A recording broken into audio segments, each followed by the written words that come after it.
नमस्कार दोस्तों, ओम नमः शिवाय, हर हर महादेव। दोस्तों तो सावन के महीने में शिवलिंग से यह गुप्त चीज ले आना अपने घर, आपकी सभी मनोकामनाएं पूरी होंगी। इतना पैसा आएगा कि गिनते गिनते थक जाओगे। भगवान भोलेनाथ जी के आशीर्वाद से अपने जीवन में बहुत उन्नति करोगे। तो हिंदू धर्म में सावन के महीने का बहुत अधिक महत्व होता है। सावन का महीना हिंदू पंचांग का 5वां महीना होता है। यह महीना भगवान शिव को समर्पित होता है। इस महीने में शिव भक्त भगवान शिव की विधि विधान से पूजा अर्चना करते हैं और सावन के महीने के सोमवार का महत्व और भी ही अधिक होता है। इस माह में शिव की पूजा अर्चना करने से सभी मनोकामनाएं पूरी हो जाती है। धार्मिक मान्यताओं के अनुसार सावन के महीने में भगवान शिव और माता पार्वती की विधि विधान से पूजा करने में भक्त की मनोकामना पूरी होती है। इसके साथ ही सावन के सोमवार व्रत रखने से भोलेनाथ की विशेष कृपा प्राप्त होती है।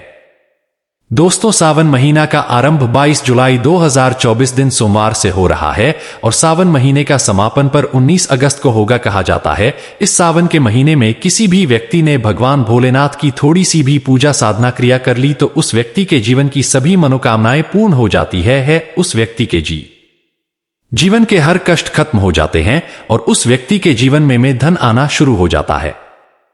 भक्तों, वीडियो आगे शुरू करें उससे पहले भगवान भोलेनाथ के सच्चे भक्त प्राचीन ज्ञान चैनल की इस वीडियो को लाइक अवश्य कर देते दें और कमेंट बॉक्स में हर हर महादेव सच्ची श्रद्धा से लिख देंगे, जिससे कि भगवान भोलेनाथ जी का आशीर्वाद आपको सीधे प्राप्त हो सकेगी। दोस्तों, आज की इस में हम आपको बताएंगे कि सावन के दिनों में आपको भगवान भोलेनाथ के मंदिर जाकर के क्या क्या भगवान भोलेनाथ को अर्पित करना और वहां से वापस क्या लेकर के आना है, ताकि आपके घर की गरीबी, दरिद्रता, परेशानी, कष्ट, दिक्कतें हमेशा के लिए खत्म हो जाएगा। दूसरी तरफ आपके घर पर सुख, समृद्धि, यश, वैभव, ऐश्वर्य की आपको प्राप्ति हो। ध्यान रखिएगा दोस्तों, सावन का माह का इंतजार हर व्यक्ति इसीलिए करता है ताकि उसको भगवान भोलेनाथ का आशीर्वाद मिल सकेगी। कहा गया है कि देवों के देव भगवान भोलेनाथ अगर किसी भी व्यक्ति को आशीर्वाद दे तो उस व्यक्ति का साक्षात्कार भी आकर कुछ नहीं बिगाड़ पाता।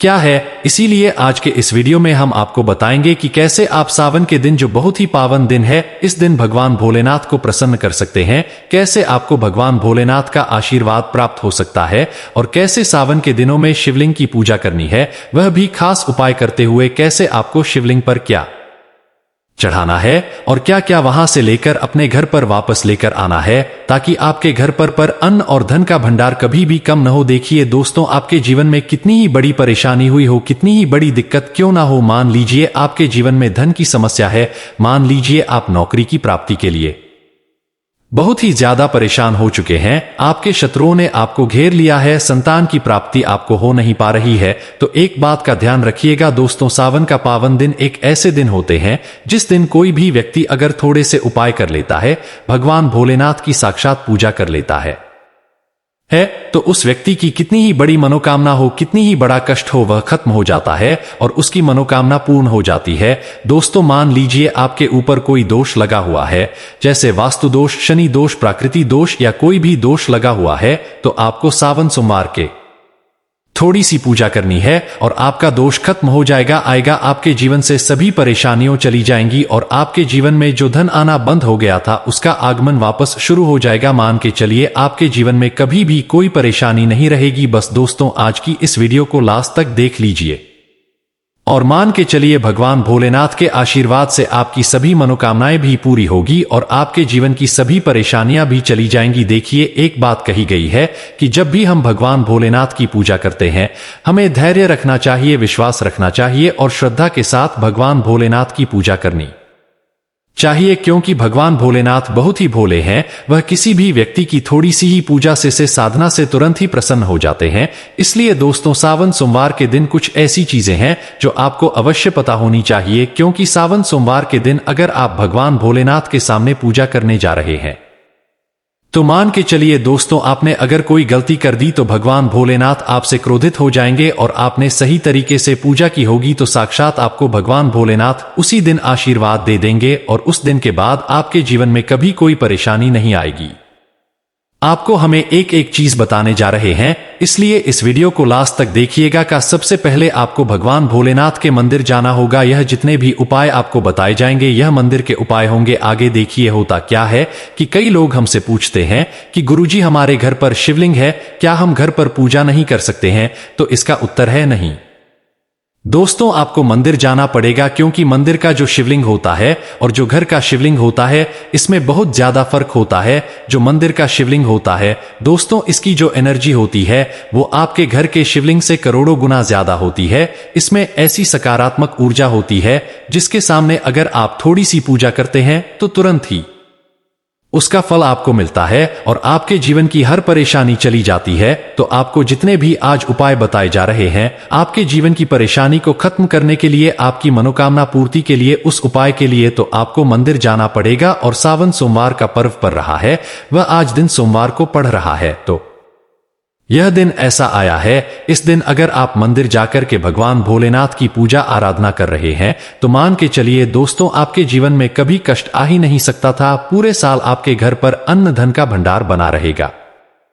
तो आपको क्या क्या ले जाना है बहुत कहीं पर लिख लीजिए, क्योंकि दोस्तों अगर आपने एक भी गलती कर दी तो आपकी पूजा संपन्न मानी नहीं जाएगा। दोस्तों, सबसे पहली चीज जो भगवान भोलेनाथ के लिए आपको जल ले जाना है, सावन सोमवार को दे। कई लोग हमसे यह कहते हैं कि गुरुजी जल जो है वह तो शिवालय में भी मिल जाता है, शिव मंदिर में मिल जाता है। तो नहीं दोस्तों, वहां का जल आप तभी चढ़ाई यह जब कोई दिक्कत हो, वरना घर से ही जल ले जाना चाहिए। आखिर घर से जल क्यों ले जाया जाता है इसकी भी बात सुन लीजिए। घर से इसीलिए आपको जल ले जाना है ताकि आपके घर का जो जल ले जा रहे हैं भगवान भोलेनाथ पर चढ़ाने के लिए, उसी जल के द्वारा भगवान से जुड़ जाएंगे। उस जल के द्वारा आप भगवान को अपनी सभी दिक्कतें बता देंगे और उस जल को जैसे ही भगवान भोलेनाथ पर आप चढ़ाएंगे अपनी समस्याओं को बताते हुए, वह समस्या आपकी खत्म हो जाएंगी। इसलिए घर से जल ले जाएगा आप। सबसे जरूरी चीज जो जल ले जा रहे है उसमें 2-4 बूंद गंगा जल जरूर डाल दीजिएगा, क्योंकि गंगा जल डाले बिना आपकी पूजा संपन्न नहीं मानी जाएगी। महाशिवरात्रि के दिन तो आपको जल ले जाना है, उसमें गंगा जल डाल करके दूसरा आपको 3 पत्ते वाला बेलपत्र ले जाना है। दोस्तों, तो बेलपत्र बहुत ही शुभ होता है। आपने अगर मान लीजिए एक तरफ 1000 कन्याओं को खाना खिलाया है, दूसरी तरफ भगवान भोलेनाथ को बेलपत्र चढ़ाया है, तो ये दोनों बराबर माने जाते हैं, इसलिए बेलपत्र जरूर ले जाया जाएगा। तीसरा आपको सफेद पोष पर ले जाना है। सफेद पोष को भगवान भोलेनाथ को चढ़ाए जाते हैं, इसीलिए सफेद पोष को पर भगवान भोलेनाथ के लिए आपको ले जाना है। सावन सोमवार के दिन दे ताकि भगवान भोलेनाथ का आशीर्वाद आपको मिल जाए, जिसके बाद आपके जीवन के हर परेशानी खत्म हो जाएगा। दोस्तों, सफेद चंदन ले जाना अनिवार्य होता है सावन सोमवार के दिन। और ध्यान रखिएगा दोस्तों कि भगवान भोलेनाथ को अगर आप दूध अर्पित करने जा रहे हैं तो एकदम कच्चा दूध हो चाहिए, पका हुआ दूध नहीं होना चाहिए, कच्चा दूध होना चाहिए। अब आपको और क्या क्या ले जाना है देखिए। अगर आप चाहते हैं कि आपकी हर मनोकामना पूरी हो तो एक डिब्बा लीजिए, उसमें काली मिर्च भरकर ले जाइए। देखिए बहुत ध्यान से सुनिए जितनी आपको बातें बता रहे हैं। एक डिब्बे में काली मिर्च भर के एक लाल कपड़ा लीजिए, उसमें लौंग कपूर, इसको मौली धागे से बांध करके आपको अपनी जेब में रख करके ले जाना है। सिर्फ इतनी चीज आपको ले जानी है आज के दिन को। अब आपको पूजा कैसे करनी है चलिए आपको बताते हैं। बहुत ध्यान से लास्ट तक देखिएगा का। और जितनी भी चीज आपको बताई जा रही है इन चीजों को आपको ले जाना है और शिवालय से वापस लेकर आना है अपने घर पर ताकि आपको धन की प्राप्ति हो सके, कि आपकी कोई भी मनोकामना हो वह पूर्ण हो जाएगा। भक्तों, आप पहले जाएंगे मंदिर, सबसे पहले आपको इस बात का ध्यान रखना है मंदिर जाने से पहले ही काले या नीले कपड़े धारण करके मंदिर न जाएं, वरना भगवान भोलेनाथ का आपको क्रोधित रूप देखना पड़ सकता है।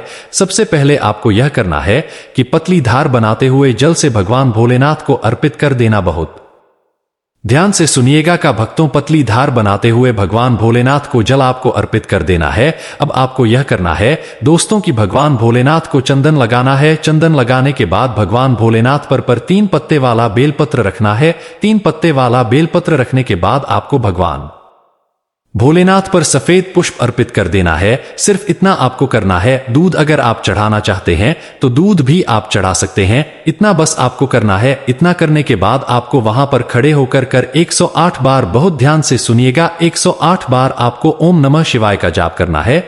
या तो आप 108 बार कर लीजिए या 1008 बार कर लीजिए। ये 3 ऐसी चीज है जो आपको करनी है, इतना करना है। अब आपको क्या करना है, एक डिब्बा जो काली मिर्च का आप ले गए हैं, उस काली मिर्च के डिब्बे को आपको शिवालय के जो गिरता हुआ शिव धारा है, जो शिवलिंग से वहां पर पानी गिर रहा है, उसी शिव हरि के पानी से आपको छू आना है और अपनी जेब में वापस रख लेना है। यह जो लाल पोटली आप ले गए हैं बंद करके लौंग की, इसको भी ना है वापस रख लेना है।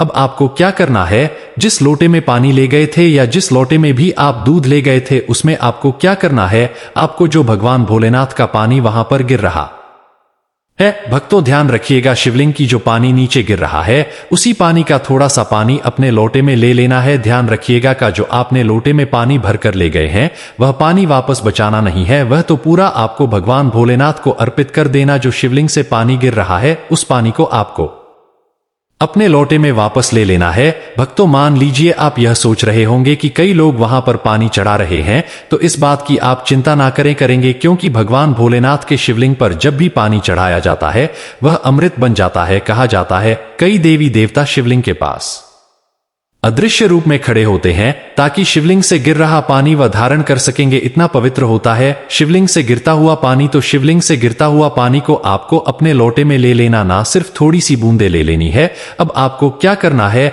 आपको घर वापस आना है जो आपने लोटे में पानी लिया है। भक्तों इसको घर पर आते ही घर के लोग जो हैं आपके, उनके ऊपर थोड़ा थोड़ा पानी छिड़क देना है। घर के हर कोने में पानी छिड़क देना है, घर के मुख्य द्वार पर पानी छिड़क दे। न सिर्फ इतना आपको करना है, इतना आपने कर दिया गया। अब मान लीजिए पूरे साल आपके घर पर नकारात्मक शक्तियां नहीं आ पाएंगी। आपके घर पर कोई काला जादू, काली विद्या करवाने की कोशिश करेगा तो वो आपके घर पर नहीं कर पाएंगे। इससे आपके घर से नकारात्मक शक्तियां चली जाएंगी और सकारात्मक ऊर्जा आ जाएगी। यह जो अब काली मिर्च का भगवान भोलेनाथ जी के शिवलिंग से छुआ कर लाए हैं, इसको पूजा घर में रखे। यह जो काली मिर्च का दबदबा है आपके पास, इसे कभी भी आप किसी शुभ कार्य के लिए निकले, जैसे मान लीजिए आप बिजनेस मीटिंग के लिए जा रहे हैं, नौकरी की प्राप्ति के लिए जा रहे हैं, काली मिर्च घर के मुख्य द्वार से पहले रखकर उसको कुचलते हुए निकालना लिए। मान के चलिए आपके काम में जो भी बाधा आने वाली होंगी, वह बाधाएं भगवान भोलेनाथ के आशीर्वाद से अपने आप है हट जाएंगी और आप जिस कार्य के लिए भी जाएंगे उस कार्य में आपको सफलता मिलेगी। दोस्तों भगवान भोलेनाथ का यहां पर आपको साक्षात आशीर्वाद मिलेगा का सावन सोमवार के दिन और आपके जीवन से हर परेशानी चली जाएगी। सावन सोमवार की रात आप अपनी सभी प्रकार के बुरी अनिष्ट शक्तियों से छुटकारा पा सकते हैं। जो लोग भोलेनाथ माता पार्वती की पूजा करना चाहते हैं, वो इस दिन अपने घर पर पारद का शिवलिंग रख लीजिए। अभिमंत्रित होना चाहिए। जो भी शिवलिंग आप रखें अच्छे से उनको मंत्रों द्वारा भी अभिमंत्रित करके रखें। स्फटिक हो, नर्मदेश्वर शिवलिंग हो, कोई भी रखिए, अच्छे से उनको भोलेनाथ को अपने घर पर ही पूजन कीजिए। एक लोटा जल चढ़ाकर, क्योंकि मंदिरों में बहुत भीड़ भाड़ होती है और सावन सोमवार पर यही भीड़ का नजारा बहुत ही खूबसूरत लगता है। कोने कोने में शिव भक्त है। अगर आप मंदिर में नहीं जा सके या ठीक से जल नहीं चढ़ा पाए तो घर में ही शांति से आप पूजन करें। गन्ने का रस हुआ, पंचामृत हुआ, इससे आप इस दिन भोलेनाथ का अभिषेक कीजिए। दूध, दही, घी, शहद, शक्कर, पंचामृत बनाकर के अभिषेक कीजिए। दोस्तों फिर भोलेनाथ का श्रृंगार कीजिए। चंदन चढ़ाई, अक्षत चढ़ाई, जनेऊ अर्पित कीजिए। थोड़ा सा चंदन का इत्र, क्योंकि चंदन का इत्र विशेष रूप से शिव शंभू को बहुत प्रिय है, तो वह आप अर्पित कीजिए। उनके पसंदीदा पुष्प चढ़ाए, आंकड़े की माला से उनका श्रृंगार कीजिए। दोस्तों कनेर के सफेद पुष्प चढ़ाए, कमल हुए, गुलाब हुए, बेल हुए, यह फूल उनको बहुत प्रिय है, यह अर्पित करेंगे। और 5 बेलपत्र अवश्य चढ़ाएं।